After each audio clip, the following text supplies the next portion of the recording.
Revival हुई है पाकिस्तान में इंडस्ट्री की, जो रिवाइवल हुई है एग्रीकल्चर की, उसके नतीजे में पाकिस्तान में 5% ग्रोथ रेट है। और इंशाल्लाह ये साल पाकिस्तान के इस्तेहकाम का साल होगा। असूली तौर के ऊपर तो हाई कोर्ट को आज खुद नोटिस लेके शहबाज शरीफ को बुलाना चाहिए था और कहना चाहिए था कि जनाब आपने ये हलफनामा दिया था, आपके भाई साहब वापस नहीं आ रहे, तो क्या हम आपको जाली एफिडेविट में जेल में भेज दें? अगर हाईकोर्ट ये नहीं चूके कर रही तो मजबूरी में अब हमें इसमें पार्टी बनना पड़ेगा। 1947 से लेके 2008 तक आपने 6 ट्रिलियन कर्जा लिया और 2008 से लेके 2018 तक आपने 23 ट्रिलियन कर्जा ले लिया।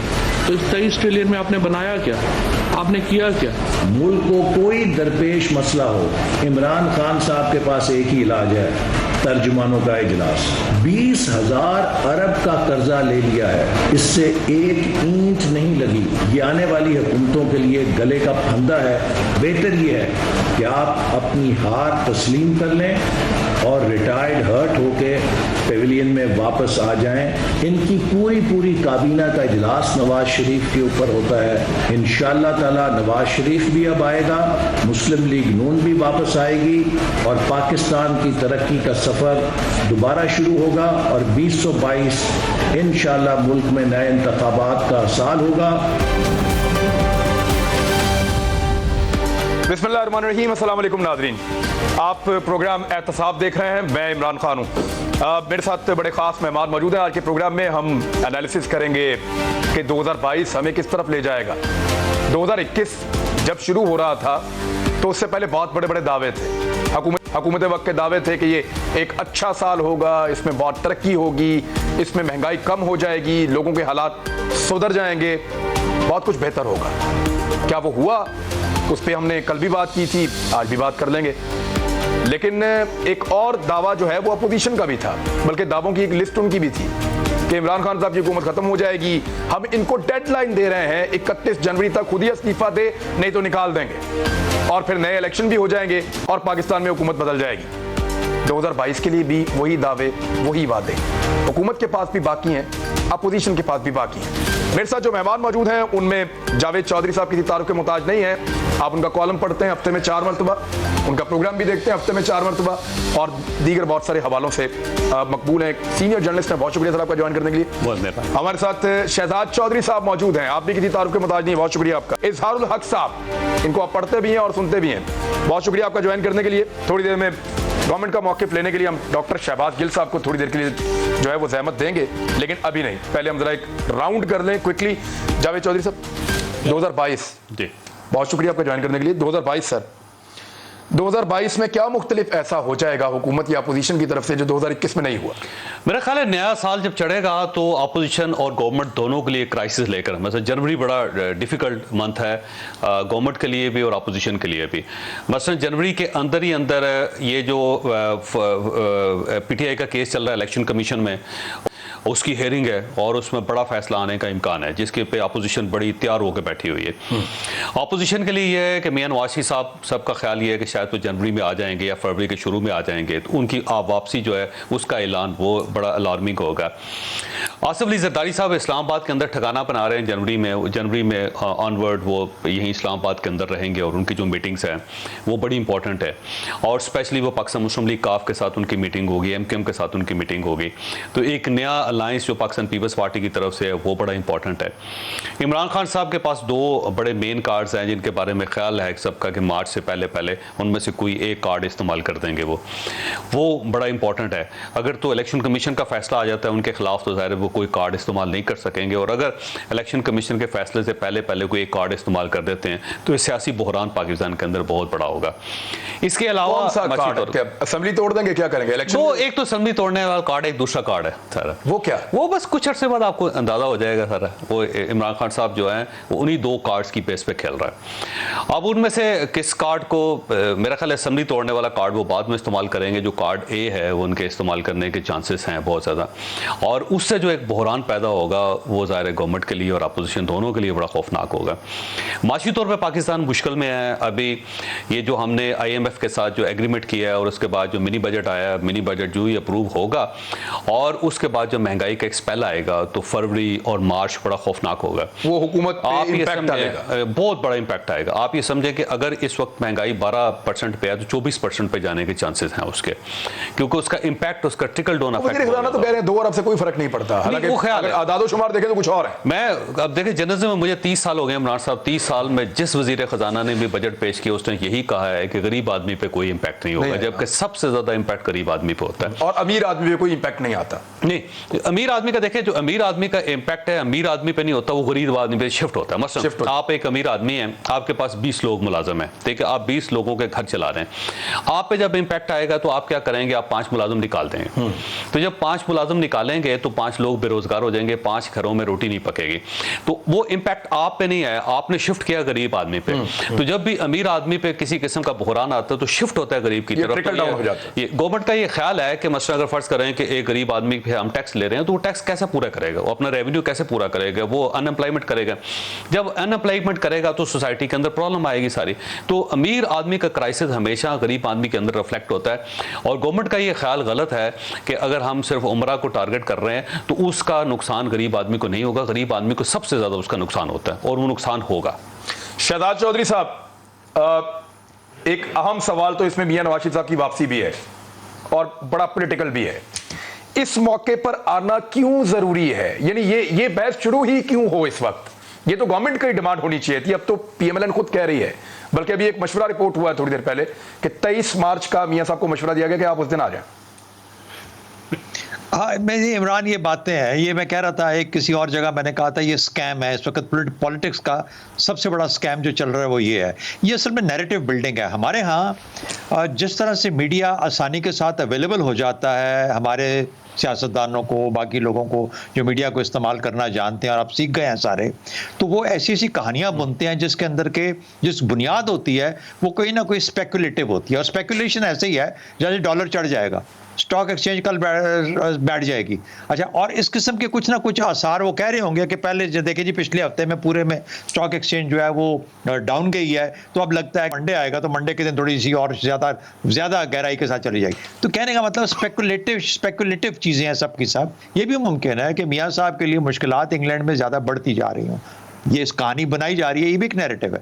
और नैरेटिव ये है कि शायद अगर उनका फैसला उनके हक में नहीं होता और उनको वापस आना पड़ता है, तो एक किस्म का प्रेपरेटरी नैरेटिव है जो कि इस वक्त एक पार्टी दे रही है कि अगर उनके आने में तो लगे कि फिर ये इनकलाब वाला काम दोबारा शुरू हो गया। जहाँ तक मेरी समझ है और जितना समझ हम सियासत को देख पाए हैं अपने ज़िंदगी के अंदर और ख़ास तौर पे पिछले 30-40 साल में, वो ये है कि PMLN हो या पंजाब के लोग, कोई भी अमूमी तौर पर ये कोई बहुत बड़े इनकलाबी लोग नहीं हैं।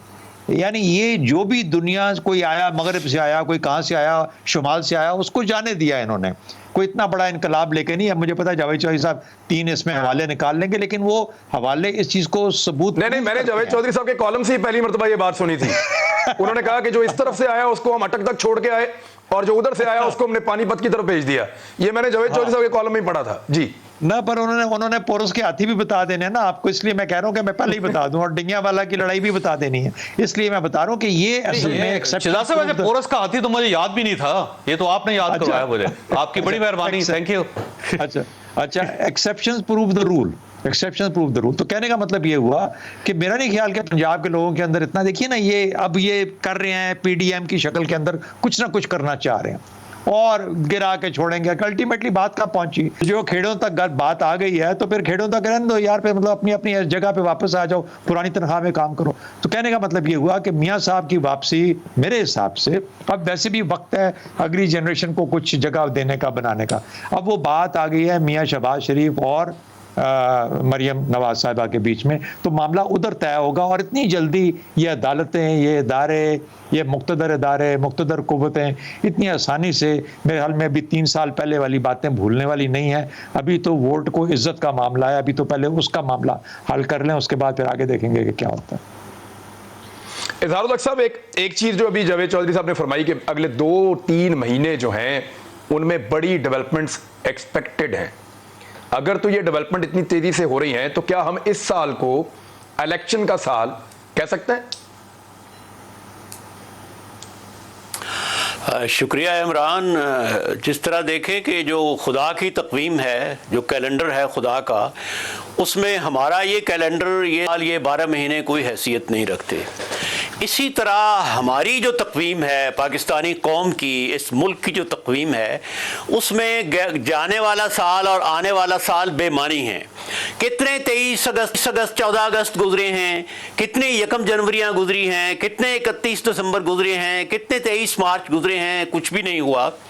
गालिब ने कहा था कि देखिए पाते हैं उशाक बुतों से क्या फैज़। एक ब्राह्मण ने कहा है कि ये साल अच्छा है। फिर एक और शायर ने बड़ी दिलचस्प बात कही जो हमें पहले साल के शुरू में ज़रूर कहनी चाहिए कि मेरा हाथ देख ब्राह्मणा, मेरा यार मुझसे मिलेगा कब, तेरे मुंह से निकले खुदा करे इसी साल में इसी माह में। ये तो शायरों की बातें हैं।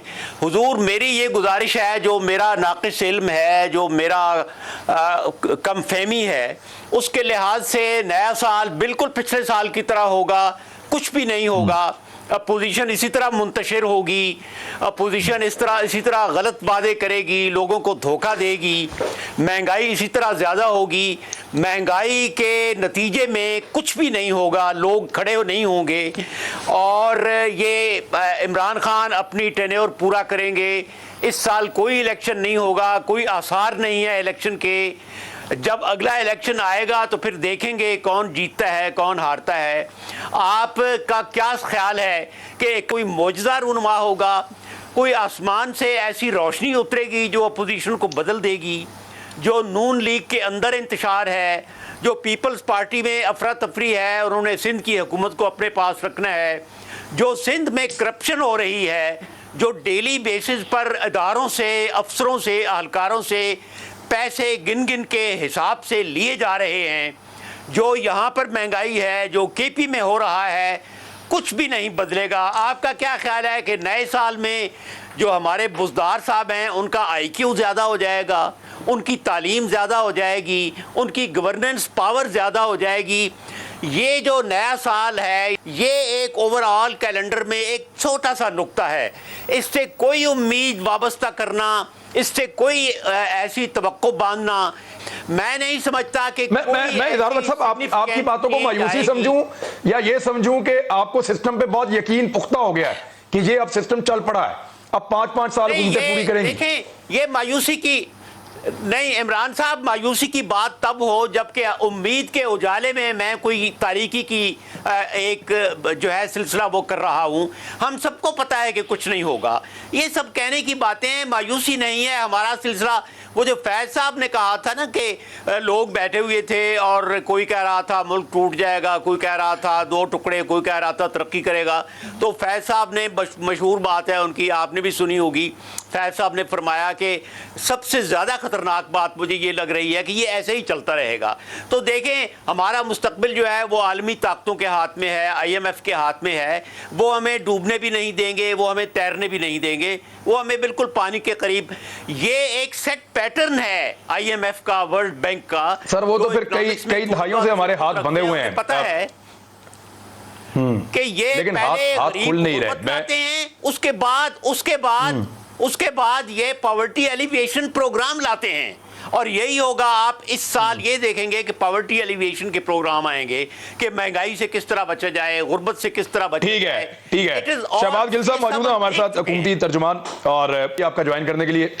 सर महंगाई बढ़ेगी, मिनी बजट के बाद महंगाई बढ़ेगी, उसके सारे आदाद-ओ-शुमार का स्टडी करने के बाद छोटा सा इकोनॉमी का तालिब इल्म होने के नाते मुझे तो लगता है कि जी बढ़ेगी, और ऐसा ही हमेशा होता रहा है। कोई भी वज़ीर ख़ज़ाना या कोई भी हुकूमत कभी भी इसको तस्लीम नहीं करती रही माजी में, लेकिन हर दफ़ा बढ़ती रही है जब मिनी बजट आए हैं।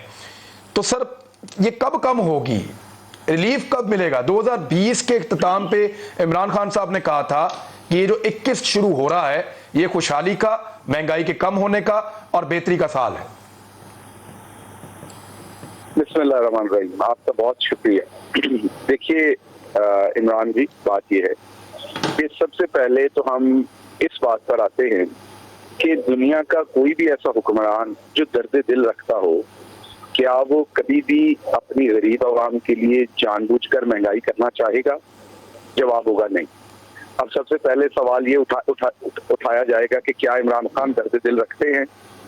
तो इमरान खान वो शख्स है जिसने सबसे पहले पाकिस्तान को वर्ल्ड चैंपियन बनवाया, ये पहला कारनामा। उसके बाद दुनिया के 3 वर्ल्ड क्लास हॉस्पिटल उन्होंने यहाँ बनाए।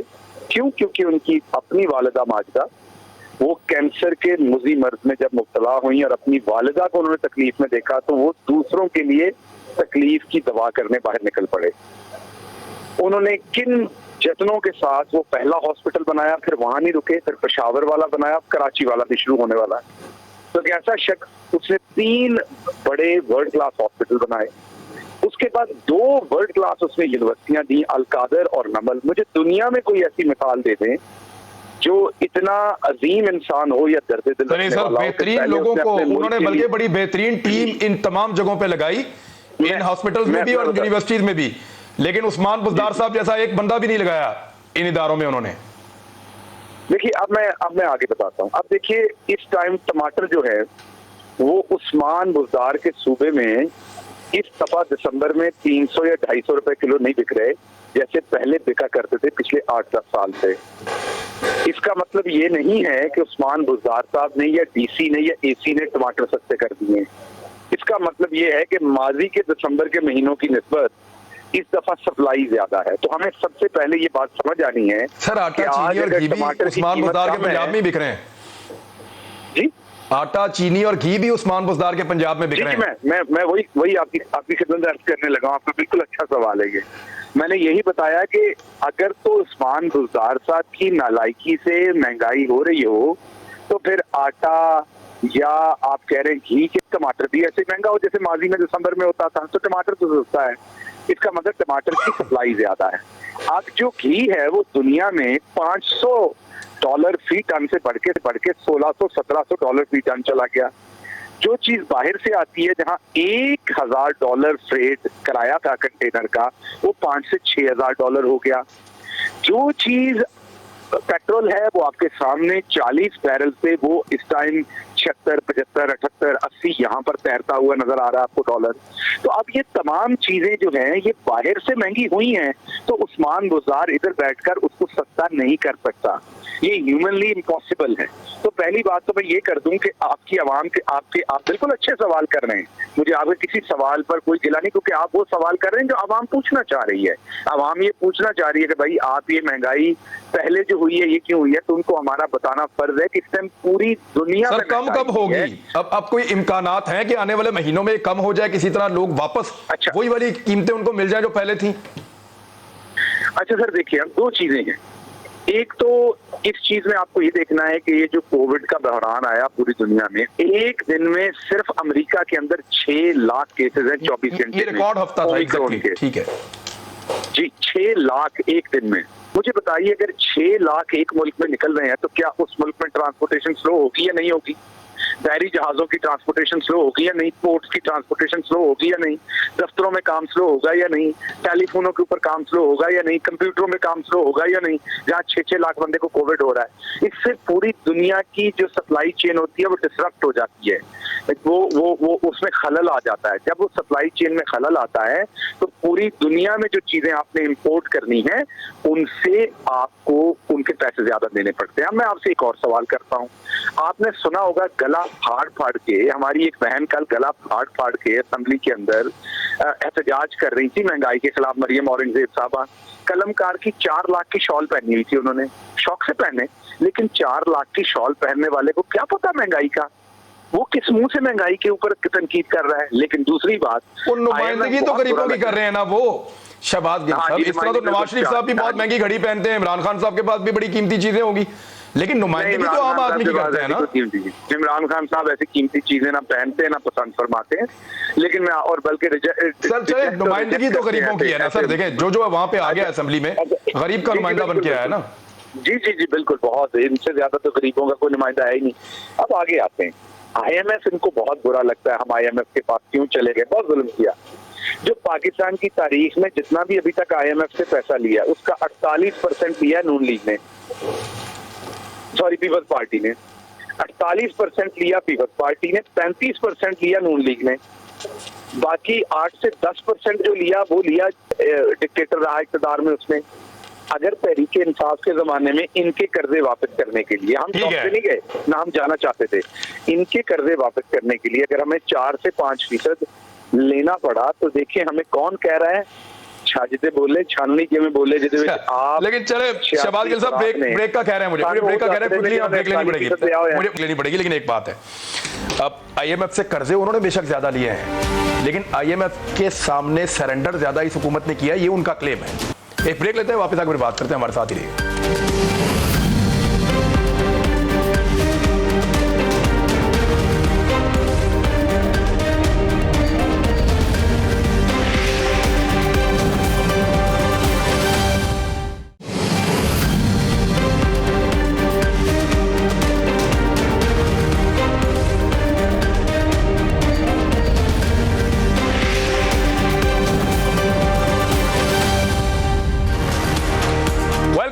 नादरीन, जावेद चौधरी साहब, मियां नवाज शरीफ साहब, अभी ये तो गवर्नमेंट की बात थी, ब्रेक से पहले गवर्नमेंट वही बात कर रही थी जो हर गवर्नमेंट करती है। वैसे महंगाई के बारे में मैं एक बात करना चाह रहा हूँ, ये ज़हन में रखें इमरान साहब, महंगाई एक मैनेजमेंट का नाम है। ये महंगाई महंगी होती है चीज़, ये डिमांड एंड सप्लाई है। जैसे उन्होंने अभी शहबाज गिल साहब फरमा रहे थे ना टमाटर की, अब मसला ये है कि टमाटर की डिमांड कम हो गई है, सप्लाई ज़्यादा हो गई है, वो सस्ता हो गया सारा, सिंपल सी बात है। और ये आलू के साथ होता है, बाकी चीज़ों सब गंदम के साथ भी होता है। मसलन गंदम, जब पाकिस्तान में गंदम कम हुई ना होगी तो हमने गंदम खरीदनी थी, तो हमने देखा कि पूरी दुनिया में कहाँ पे सस्ती है, तो यूक्रेन में सस्ती है, हमने यूक्रेन से मंगवा ली। इसको मैनेजमेंट कहते हैं ना जी। और मैनेजमेंट जो होती है गवर्नमेंट ने करना होता है, और अगर गवर्नमेंट पुअर मैनेजमेंट करेगी तो महंगाई होगी। मतलब LNG आपने खरीदनी थी, आपने टाइम पे LNG नहीं खरीदी तो गैस का क्राइसिस पैदा हुआ, साथ बिजली का क्राइसिस पैदा हो गया, बिजली फर्नेस ऑयल पे शिफ्ट हो गई, जबकि आपने LNG से बनानी थी, वो उससे प्रॉब्लम पैदा हो गया। सेम इसी तरह ये कुकिंग ऑयल है। जब ये कोविड आया था तो पूरी दुनिया में सोयाबीन और बाकी सारी चीजें सस्ती थी सर, और उस वक्त जितने ट्रेडर्स थे वो पीठ मरे गवर्नमेंट को कि हमें इजाजत दे दें, हम वहां पे रिटेन कर लें उसको। गवर्नमेंट ने इजाजत नहीं दी, फंसे रहे। और उसके बाद जब वो कोविड खत्म हुआ, जब उसके बाद फ्रेट शुरू हुआ तो फ्रेट के चार्जेस इतने ज्यादा थे कि अब वो बेयरेबल ही नहीं है। नहीं, एक्चुअली तो वो लाने का खर्चा ज्यादा है, जो असल खर्चा पड़ रहा है वो तो लेकर आने का। ट्रेडर्स जो है ना, अगर आप उसको मौका दे देते, थोड़ी सी रिलैक्सेशन दे देते, LCs खोलने की इजाजत दे देते, उसको बाहर पैसा लेकर जाने की इजाजत देते कि ले जाए पैसा जमा करवाने के लिए कि वहां पे कंपनीज को, तो वो फ्रेट कंपनीज को भी देते, पहले से बुक करवा लेते, क्योंकि अभी जिन लोगों ने पहले से बुक करवाए उन सबको सस्ता मिल रहा है। जो अब जब जाके आप खरीद रहे हैं तो उससे फ्रेट ज्यादा है, सिंपल सी बात है। और सेम इसी तरह वो है, सेम इसी तरह आटा है, सेम इसी तरह चीनी है। तो ये मैनेजमेंट फेलियर है गवर्नमेंट का। ये महंगाई है नहीं, ये गवर्नमेंट ने क्रिएट कर दी है। तो ये बाकी दुनिया में भी ऐसी ही हो रही है सर। बस अमेरिका में 40 साल का रिकॉर्ड महंगाई है। अमेरिका ने किया क्या? मैनेजमेंट उन्होंने इस तरह किया कि सैलरीज बढ़ा दी लोगों की, और कंपनीज को उन्होंने बिला सूद कर्जे दे दिया। मतलब आपने फर्ज करें आपकी कंपनी जो है उसका मालियत जो है $20 मिलियन है, तो $20 मिलियन उन्होंने एडिशनल आपको दे दी, और साथ कहा कि 30 सालों में आपने बगैर सूद के ये थोड़ा थोड़ा करके रकम जमा करवानी, उससे आप सस्टेन कर गए। तो जब आपकी इनकम बढ़ गई तो जैसे महंगाई जितनी भी बढ़ जाए कोई प्रॉब्लम नहीं।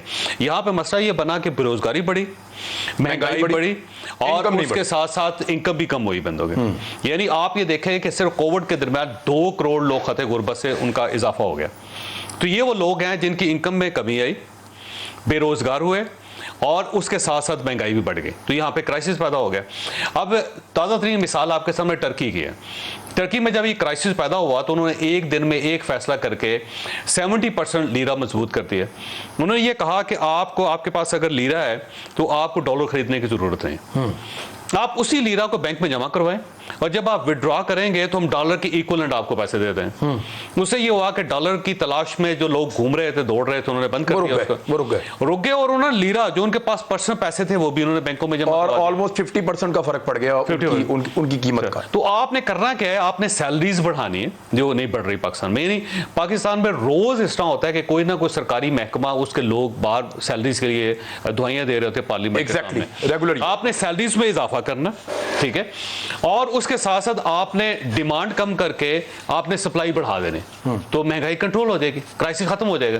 और जब आप वो नहीं कर रहे, अब देखें मसला फर्ज करें कि हमने खाने पीने की चीजें खरीदनी, उस वक्त से खरीद लें, बजाय से कि आप इतनी दूर से मंगवा रहे हैं। यहाँ पे तो अब हमारी फ्रेट ट्रेन्स भी शुरू हो गई हुई हैं, आप ईरान से मंगवा लें। अब ईरान में यह है कि उनके ऊपर पाबंदी है, लेकिन आप दुनिया को कन्विंस करें कि सर हमें गैस की जरूरत है, हमें पेट्रोल की ज़रूरत है, हमें उनके टमाटर चाहिए, हम नहीं क्राइसिस इसमें बर्दाश्त कर सकते, तो आप लेके हैं वहाँ से। उसके ऊपर तो कोई कंप्रोमाइज नहीं है, ना अमेरिका का, ना इसराइल का, ना सऊदीया का, किसी का भी नहीं। इंडिया से अगर आप इंडस्ट्रियल टूल्स मंगवा सकते हैं तो वहाँ से टमाटर क्यों नहीं इंपोर्ट कर सकते? बाकी चीज़ें चल रही है ना जी। टमाटर तो ठीक है, टमाटर तो ठीक है, प्याज और टमाटर तो आता है इंडिया से था। दूसरा वाया दुबई तो मंगवा रहे हैं आप, तो उसे डायरेक्ट मंगवा लें भाई।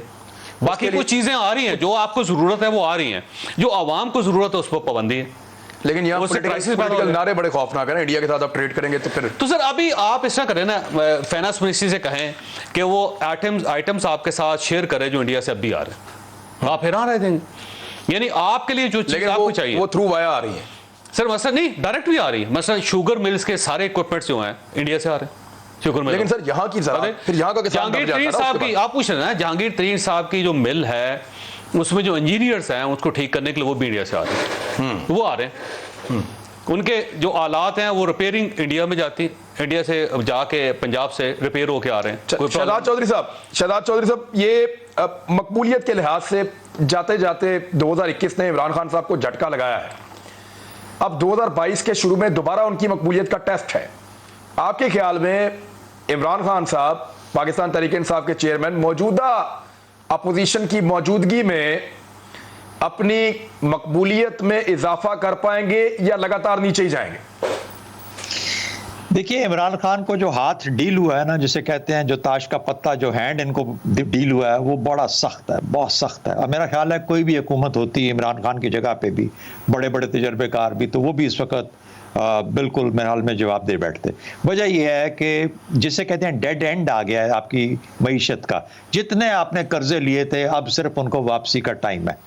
30 अरब डॉलर आपने इस साल पे करना है बैक। 15 अरब डॉलर उसमें से ख्याल है कि ये करंट अकाउंट डेफिसिट होगा, खसारा जो है तिजारती खसारा, और 15 बिलियन डॉलर होगा जो कि आपने पे आउट करना है, जो इंटरेस्ट है जो कि आपने कर्जे लिए हो। जब आपने ये काम करना है तो 30 अरब डॉलर आपने बचाने कहाँ से हैं? ये सबसे बड़ा अलमिया, और ये पहले दिन से ही वहाँ पे शुरू में इनसे गलतियाँ हुई जब इन्होंने उसको डॉलर को एकदम से बहुत ज़्यादा अप्रिशिएट करवा दिया और रुपए को डिप्रिशिएट कर दिया। मेरा ख्याल है वहाँ पे उसकी वजह से बहुत ज़्यादा कर्जा बढ़ा इंटरनली, और फिर पैसे की छपाई जिसकी वजह से इन्फ्लेशन का आहिस्ता आहिस्ता आपने क्यूमुलेटिव असर देखा है। ये सारी चीज़ें अपनी जगह पे मैं क्या, मेरा ख्याल में जो सबसे बड़ा फेलियर होगा ना, सबसे बड़ी जो इसे कहते हैं बदकिस्मती होगी, फेलियर नहीं बदकिस्मती होगी, वो ये होगी कि आपका जो सियासत में तीसरा ऑप्शन है इसकी क्रेडिबिलिटी ऑलरेडी बहुत बुरे तरीके से हिट हो चुकी है। और लगता यूं है कि आने वाले साल के अंदर चूंकि यही सफ़र इसी किस्म का जारी रहेगा, कुछ तब्दीली नहीं आएगी, माशी तौर पर और मुश्किलात बहुत बढ़ जाएंगी, लोग और चीख पड़ेंगे, तो उसकी वजह से जो पॉलिटिकल कैपिटल है जो ऑलरेडी जा चुका है उसके अंदर और नुकसान का इस्तेमाल है। और हो सकता है कि इमरान खान, जिसे कहते हैं कि अगले इलेक्शन 2023 तक आने तक उस जगह पे पहुंच जाएं जहां पर कि उनके पास बहुत कुछ ना हो वापस ले जाने के लिए, सिवाय अपनी ज़ाती क्रेडिबिलिटी के। उनकी हुकूमत के अंदर भी मसाइल हैं, उनकी गवर्नेंस के अंदर भी मसाइल हैं, उनके ये मुश्किलात भी बेइंतहा हैं। और इन मुश्किलात में से सिर्फ एक या दो को गिनना कि कोविड के अंदर बड़ी अच्छी परफॉर्मेंस रही, जो कि बेशक रही, इसमें कोई शक की बात नहीं है। लेकिन देखें एक एडमिनिस्ट्रेशन क्या फ़र्क डालती है। वही एडमिनिस्ट्रेशन जो कि आपको बाकी सूबों में, बाकी ज़िलों में और शहरों में नज़र नहीं आती, वो जब कोविड के एनसीओसी के अंदर से निकलती है तो वो आपको नताइज दे जाती है और आप बेहतर हालत में नज़र आने शुरू हो जाते हैं। यही कुछ आपकी गवर्नेंस के अंदर मिसिंग है। जो एडमिनिस्ट्रेटिव स्ट्रक्चर्स को काम करना चाहिए था उन्होंने काम नहीं किया, आप उनसे काम ले नहीं सके। तो इसलिए मुझे लगता है कि ये सफ़र ऐसा ही जारी रहेगा और बदकिस्मती से विद एवरी पासिंग डे मुझे इमरान खान डिफेम हो जाएंगे। इमरान खान साहब बेहतर होती नजर नहीं आती। जब भी कोई जगह खाली होती है तो कोई ना कोई उसकी जगह लेने आ जाता है। इमरान खान साहब अगर खाली कर रहे हैं या उनकी मकबूलियत को झटका लग रहा है और वो पाकिस्तान में गैर मकबूल हो रहे हैं, जैसा कि आपने एक इलेक्शन में देख लिया, दूसरा आने वाला है, तो उनकी जगह कौन ले सकता है? किसी में पोटेंशियल आपको नजर आ रहा है इस वक्त? इमरान साहब, ये 22 करोड़ लोगों का मुल्क है। इसमें वज़ीर आज़म के लिए भी बहुत मुनासिब लोग हैं।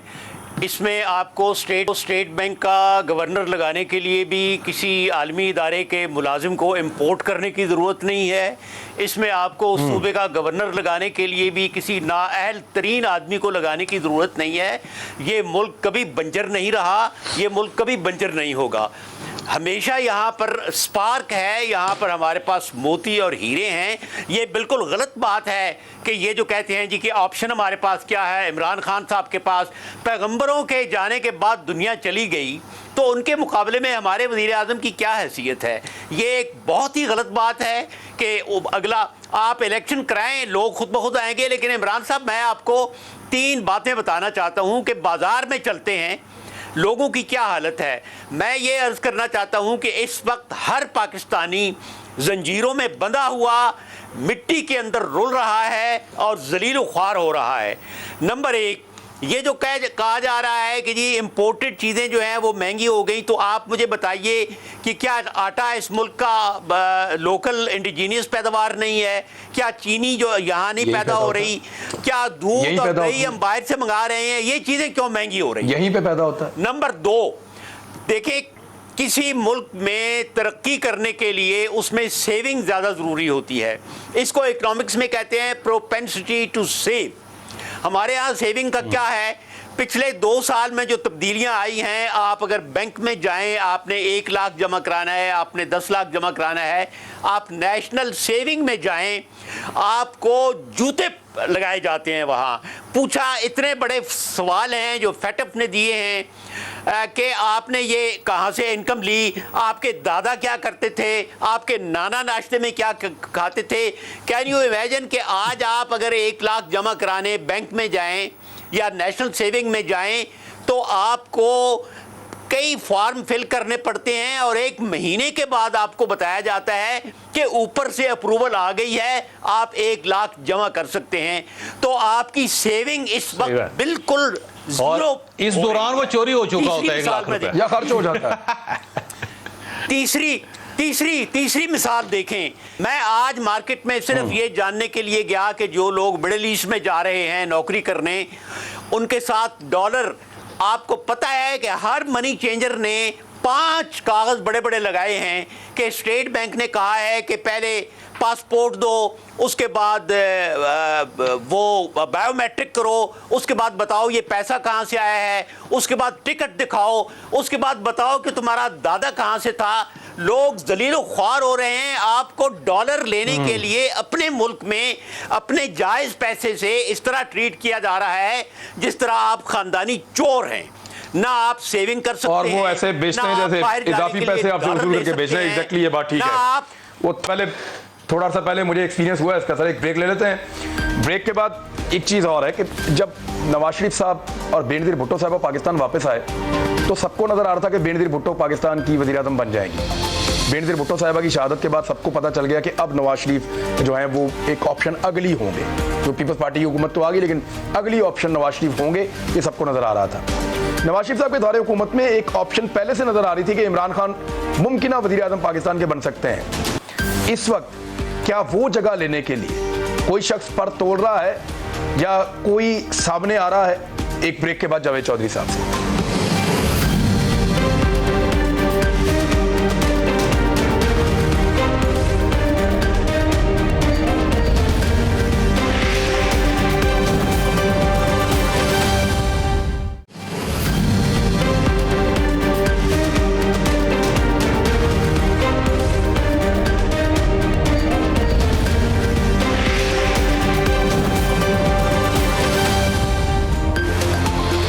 नाज़रीन, जावेद चौधरी साहब, हु इज़ नेक्स्ट? अगर इमरान खान साहब इसी तरह गैर मकबूल होते हैं, मजीद उनकी मकबूलियत डैमेज होती है, तो कौन है? देखिए, अब 2 ऑप्शंस है। पहला ऑप्शन तो ये है कि ये जो पार्टी है 5 साल पूरे करे और उसमें सिर्फ प्राइम मिनिस्टर को चेंज कर दिया जाए और एक ऐसा प्राइम मिनिस्टर जिसके ऊपर कंसेंसस हो सारी पार्टीज का, जिसमें मौलाना फजलुर रहमान साहब का भी हो, पाकिस्तान पीपल्स पार्टी का भी हो, नून लीग का भी हो, MQM भी जिस पर राजी हो, उसके साथ कॉफ लीग भी राजी हो।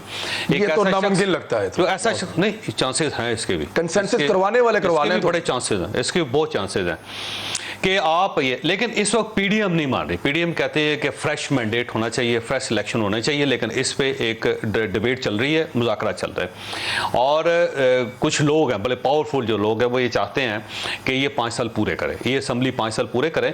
इस दौरान हम 1.5 साल जो है वो तैयारी करते हैं अगले इलेक्शंस के लिए और इंश्योर करते हैं कि अगले इलेक्शन में किसी किस्म की रिगिंग ना हो और एक ऐसा इलेक्शन हो जिस पर तमाम पार्टीज़ को एतमाद हो। ये एक डील का एक कार्ड ही है और अगर तो सबको जीतना पड़ेगा। हाँ ओपन, बस आप समझे कि 1971 जैसे 1970 जैसे दोबारा एक इलेक्शन हो जाए। और अगर फर्ज करें कि ऐसा नहीं होता तो सेकंड ऑप्शन ये है कि ये गवर्नमेंट ख़त्म हो जाए और उसके लिए एक फिलॉसफी, एक अफवाह है, शायद मार्च तक ये गवर्नमेंट ना चले, मार्च तक एक अफवाह है, और उसके बाद एक केयर टेकर गवर्नमेंट आए और वो एक फ्रेश इलेक्शन करवा दे और उसके बाद जो जीते और एक फेयर इलेक्शन दे दिया जाए जिसमें जिस पार्टी ने जितनी अक्सरियत हासिल करनी करे और वो अपनी गवर्नमेंट बना ले। अब सेकंड ये है, कौन है इस काबिल इस वक्त जो अक्सरियत में चला जाए? इस अक्सरियत में चला जाएगा। हाँ। मेरा ख्याल ये वज़ीर है, आज़म का उम्मीदवार कौन हो सकता है इस वक्त? अगर देखिए इस सारे सिनेरियो, अभी जो दो जो सिनेरियोज आपके सामने रखे हैं उसमें एक नया प्राइम मिनिस्टर जो डेवलप हो रहा है वो मियां शहबाज शरीफ डेवलप हो रहा है। इससे पहले अगर फर्ज करें कि अगर इमरान खान साहब को रिमूव कर दिया जाए तो परवेज खटक साहब का नाम बार बार लिया जा रहा है। नहीं, लेकिन शहबाज शरीफ तो बड़े बड़े बड़े जबरदस्त कैंडिडेट हैं, उनके ऊपर केसेस हैं, जैसे मर्जी आप उनको चलाएं। नहीं, केसेस तो सबके ऊपर ही है ना। नहीं, लेकिन शहबाज शरीफ साहब बहुत बुरी तरह फंसे हुए हैं। मतलब परवेज खटक साहब को लेते, परवेज खटक साहब के ऊपर केस नहीं है। हाँ, उनके ऊपर भी है। केस तो सबके ऊपर है, केसेस का इशू नहीं है। लेकिन अगर फर्ज करेंगे पाकिस्तान तहरीक इंसाफ तो इस वक्त तक अब चेंज तो हो जाते हैं, क्योंकि इस पर पाकिस्तान पीपल्स पार्टी मान गई, परवेज खटक साहब के ऊपर पाकिस्तान मुस्लिम लीग नून को भी कोई एतराज़ नहीं है, काफ लीग को भी कोई एतराज़ नहीं, मौलाना फजलुर रहमान साहब को भी कोई एतराज़ नहीं इस पर। लेकिन अगर फ़र्ज़ करें कि ये सारा सिस्टम ही जाता है, क्योंकि एक ख्याल ये भी है कि जब इस किस्म की कोई मूव आए इलेक्शन कमीशन से फ़र्ज़ करें डिस्क्वालीफाई हो जाते प्राइम मिनिस्टर साहब और उसके बाद परवेज खटक साहब जो है उनको प्राइम मिनिस्टर बनाने की कोशिश की जाती है, तो हो सकता है इमरान खान साहब उससे पहले ही असम्बलियाँ तोड़ दें और एक ऐसा बहरान पैदा कर दें कि जिसमें से ज़ाहिर है फिर नए इलेक्शन ही हो सकेंगे। कोई भी निकलना बहुत मुश्किल हो जाएगा, कोई भी निकल, किसी पार्टी के लिए निकलना मुश्किल हो जाएगा। और अगर ये नहीं होता तो फिर ये है कि अगर फर्ज करें कि अपोजिशन जो है वो आ जाती है तो फिर वो मियां शहबाज शरीफ को के हक में वोट देते हैं। ये अगर मगर इसलिए हो रही है नाज़रीन क्योंकि ये आने वाले साल में पॉसिबिलिटीज है जिनके ऊपर हम बात कर रहे हैं। शहजाद चौधरी साहब, इमरान खान साहब अगर किसी एक इस तरह के एक्शन के नतीजे में उनको आउट कर दिया जाता है या वो कहते हैं कि मैं आउट नहीं था, मेरे खिलाफ फैसला गलत आया है, तो क्या वो आराम से क्रीज छोड़ देंगे या ये एक नई मुसीबत खड़ी हो जाएगी? फिर मेरा ख्याल है ऐसा मौका ही नहीं आएगा। मैं ये सारी चीज़ें जो जावेद चौधरी साहब ने कही हैं बिल्कुल हमारे यहाँ ये चल रही हैं, बातें हो रही हैं, लिखा जा रहा है, सुना जा रहा है, सब कुछ हो रहा है। लेकिन मेरा ख्याल है कि अगर कोई पाकिस्तान के हक में बैठा इस वक्त सोच रहा है तो उसके दिमाग में सिर्फ एक ही चीज़ है कि पाकिस्तान के चैलेंजेस क्या हैं। पॉलिटिकल टर्मोइल है इन द सेंस कि पॉलिटिकल पोलराइजेशन की इंतहा है, एक एक्सट्रीम पे पहुंची हुई है पॉलिटिकल पार्टीज अपनी सोच के अंदर और अपनी अपनी जिसको कहते हैं ना आपाधापी पड़ी हुई है कि कौन किस तरीके से आगे बढ़ सकता है, सिर्फ अपने ग्रोई मफाद के अंदर पाकिस्तान के बारे में या गरीबों के बारे में या अवाम के बारे में नहीं सोच रहे। दूसरा, गरीब और अवाम और पाकिस्तानी जो हैं वो असल में माशी बहरान में फंसे हुए हैं और बहुत ही बड़े माशी बहरान में फंसे हुए हैं। किसी के पास, किसी माई के लाल के पास, चाहे वो जिसका नाम जो मर्जी हो, वो इस माशी बहरान में से पाकिस्तान को निकालने की अहलियत नहीं रखता। हाँ, फर्क जहाँ डाल सकता है वो स्लाइट एडमिनिस्ट्रेटिव एडवांटेज है। एक चीज़ और याद रखें कि जब मलिक अमीर मोहम्मद खान था तो वो पाकिस्तान की फाइनेंशियल पॉलिसीज नहीं बनाता था।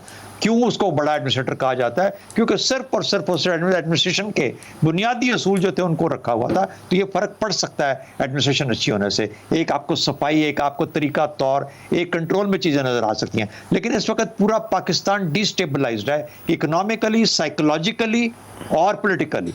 ऐसी हालत के अंदर एक और झटका देना इस कौम को पाकिस्तान के साथ सबसे बड़ा मेरा ख्याल में गुनाह है, कबीरा होगा इस वक्त जो इस शख्स को करेगा।